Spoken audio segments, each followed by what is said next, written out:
दोस्तों जरा सोचिए कि अगर कोई राजनीतिक पार्टी किसी एक मुद्दे को लेकर अपनी वाहवाही करती है और उसी मुद्दे पर लगातार वोट मांगती है और उसी मुद्दे का जब परतें खुलने लगती हैं तो वो पार्टी घिरती हुई नजर आती है। सोचिए उसकी हालत क्या होगी। जी हाँ, मैं बात कर रहा हूं भारतीय जनता पार्टी की, मैं बात कर रहा हूं मोदी सरकार की, मैं बात कर रहा हूं धारा 370 को हटाकर जिस तरीके से जम्मू कश्मीर और लद्दाख को अलग अलग कर दिया गया, उसकी कई वाहवाही कही गई, बताया गया कि कितने जरूरी था, इससे अमन चैन शांति आएगी। इसके बाद कई तरह की तस्वीरें निकल कर आई।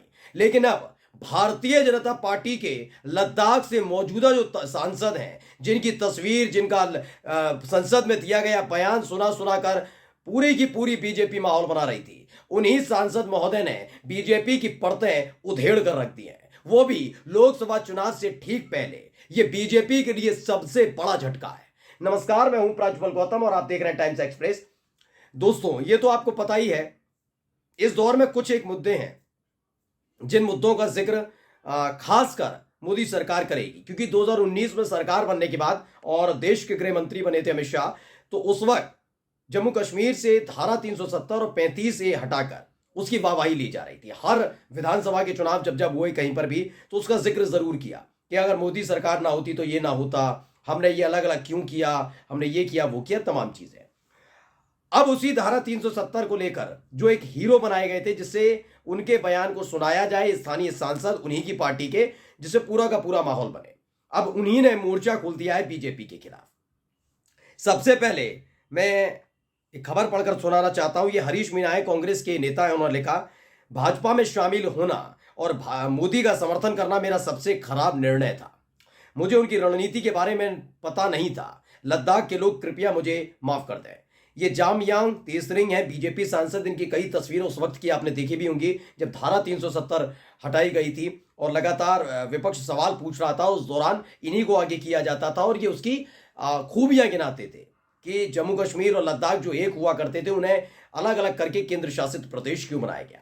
अब मैं जो कह रहा था शुरुआत में कि धारा 370 को लेकर जो वाहवाही लूटी जानी थी और दोनों प्रदेश को अलग करके जो वाहवाही लूटी जानी थी, उस पर ग्रहण कैसे लगाए वो मैं आपको समझा देता हूं। क्योंकि लद्दाख को लेकर पिछले कुछ दिनों से, लद्दाख को अगर आप देखेंगे, लद्दाख मोदी सरकार के लिए सबसे बड़ी चुनौती बन गया। अभी हाल ही में याद होगा, एक वहां के सामाजिक कार्यकर्ता हैं, वो बैठे हुए हैं धरने पर। उनका तो आरोप भी है कि किस तरीके से उन्हें धमकाया जा रहा है। पहली चीज, एक वीडियो और आपको दिखाने जा रहा हूं, वो वीडियो भी देख लीजिए।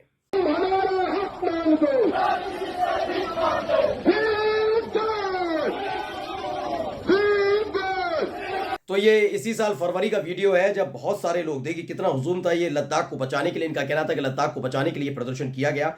इनका आरोप है कि चीन लगातार लद्दाख की जो जमीन है उस पर कब्जा करता जा रहा है और इसलिए लद्दाख के लोगों ने यह प्रदर्शन वहां पर किया था, वहां सड़कों पर उतरे थे और यह प्रदर्शन किया गया था।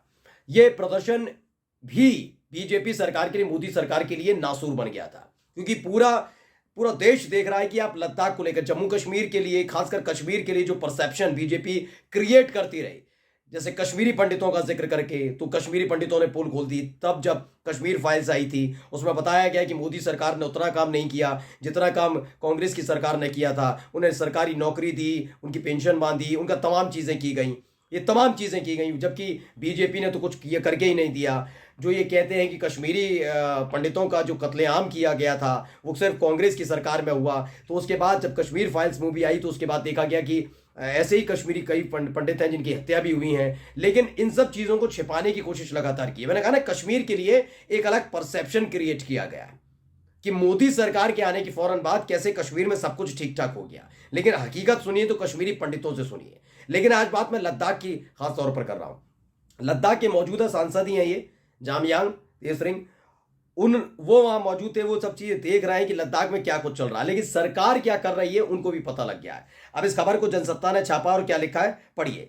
लद्दाख में बीजेपी की मुश्किलें बढ़ाएंगे जामयांग सेरिंग नामग्याल, टिकट कटने के बाद दिया बड़ा बयान। तो जामयांग सेरिंग नामग्याल ने क्या कुछ कहा है, पढ़कर बता देता हूं। पहले मैं आपको, लद्दाख में भारतीय जनता पार्टी की मुश्किलें बढ़ सकती हैं।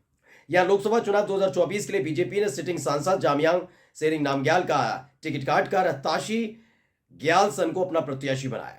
ताशी ग्यालसन लद्दाख के लेह में ऑटोनोमस हिल डेवलपमेंट काउंसिल के chairman cum chief executive counsellor हैं। बीजेपी द्वारा टिकट काटे जाने पर जामयांग सेरिंग नामग्याल ने कहा कि आगे क्या करना है वो इसके बारे में जल्द घोषणा करेंगे। पीटीआई से उन्होंने कहा कि लद्दाख यूटी में उनका टिकट काटे जाने पर उनके समर्थक बीजेपी के फैसले का विरोध जता रहे हैं। उन्होंने इस बारे में पीटीआई के साथ बयान भी जारी किया। उन्होंने क्या कहा, पढ़कर एक बार बस लास्ट बता रहा हूं आपको। अब बीजेपी ने ट्रांसपेरेंट और ठोस कारण बताए बिना मौजूदा सांसद की जगह लद्दाख संसदीय क्षेत्र के लिए एक नए उम्मीदवार की घोषणा की है, यानी वो भी इस बात से खुश नहीं है। खुश क्यों नहीं है वो आप समझ गए होंगे। आप कहेंगे तो बीजेपी ने टिकट काट दिया इसलिए। बीजेपी को टिकट अपने एक ऐसे जो धारा 370 के हटने के बाद सबसे बड़े हीरो के तौर पर प्रेजेंट जिसे किया जा रहा था, अचानक क्या हुआ कि उनका टिकट काटना पड़ा। मैं समझाता हूं। दरअसल आपको जेएनयू और खासकर कन्हैया कुमार वाला मसला मालूम होगा। कन्हैया कुमार वाला जो मसला था वो बहुत जोर शोर से उठ रहा था। उस दौरान शायद आज तक ही था जिसने जाकर इनसे यानी नामग्याल के घर पर जाकर बातचीत की थी। इनकी पत्नी भी अच्छी जानकार हैं, तो उनसे बातचीत चल रही थी। तो उस दौरान बीजेपी के सांसद थे ये जामयांग, लेकिन उस इंटरव्यू में नामग्याल की पत्नी ने कन्हैया कुमार को लेकर, जेएनयू को लेकर जो बीजेपी परसेप्शन क्रिएट कर रही थी उसका विरोध जता दिया था। और आप देखिएगा उसके बाद से ज्यादा नाम, इनका नाम आप सुन नहीं पा रहे थे। यानी उसी वक्त मोदी और शाह की जोड़ी की आंखों में नामग्याल खटक गए थे। यानी सोचिए, एक व्यक्ति जिसको आप प्रोजेक्ट कर रहे थे कि आपके किए गए काम का प्रचार ये व्यक्ति करेगा, जब जब कोई आवाज उठाएगा तो ये व्यक्ति आएंगे और बताएंगे मैं वहां का नागरिक हूं, लद्दाख का नागरिक हूं, मुझे देखिए, मैं दावा करता हूं लद्दाख में सब ठीक ठाक है। अब उसी व्यक्ति ने परतें खोलनी शुरू की है। क्यों? क्योंकि बिना कुछ वजह बताए उनकी न केवल टिकट काटी गई, और काटी इसलिए गई क्योंकि उनके परिवार यानी उनकी पत्नी का एक बयान आ गया था। उनकी पत्नी ने साफ साफ लफ्जों में कह दिया कि भाई जो कन्हैया कुमार और जेएनयू को लेकर परसेप्शन क्रिएट कर रही बीजेपी वो गलत है। और अब बीजेपी के उन्हीं सांसद ने मोर्चा खोल दिया और मुश्किलें बढ़ सकती हैं। आप यकीन माने ना माने, ये मुश्किलें बढ़ने वाला है क्योंकि लद्दाख में एक ही सीट है।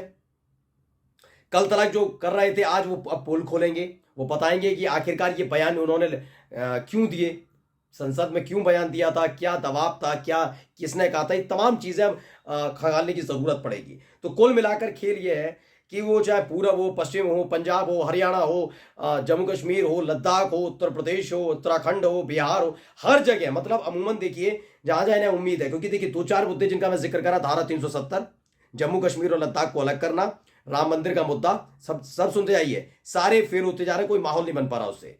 अभी सीएए को लेकर माहौल बनाना, बीच में मोदी जी का हिंदू मुस्लिम ले आना, बता देना कि लोगों की संपत्तियों पर कब्जा कर लेंगे मुसलमान, हिंदू परिवारों की संपत्ति में कर लेंगे। इसके साथ साथ ही ये कहना कि विरासत टैक्स लगाएगी, जबकि विरासत टैक्स को लेकर नई चीज एक निकल कर आई है कि खुद बीजेपी के कई नेता इस बात की हिमायत करते रहे, लेकिन मोदी जी डंके की चोट पर चुनावी मंच से झूठ बोल रहे हैं। ये तमाम चीजें खुल रही हैं। मैं फिर कह रहा हूं, ये वो चुनाव नहीं है जो हम पुराना देखा करते थे। 2019 के मुकाबले इस बार ये चुनाव सबसे ज्यादा इसलिए चर्चा में है क्योंकि सोशल मीडिया पर आप इधर बयान देंगे, चाहे वो कोई नेता हो, उधर उसका सारा का सारा डेटा सामने आ जा रहा है। और हर एक आदमी, ज्यादातर लोग अब यूट्यूब से लेकर ट्विटर, फेसबुक सब चीजें चला रहे हैं, तो उनको दिख रहा है कि कौन कितना झूठ बोल रहा है। फिलहाल बीजेपी के सांसद ने जब से मोर्चा खोला है मोदी शाह के खिलाफ, बड़े बड़े दिग्गजों की सांसें अटक गई हैं। नमस्कार।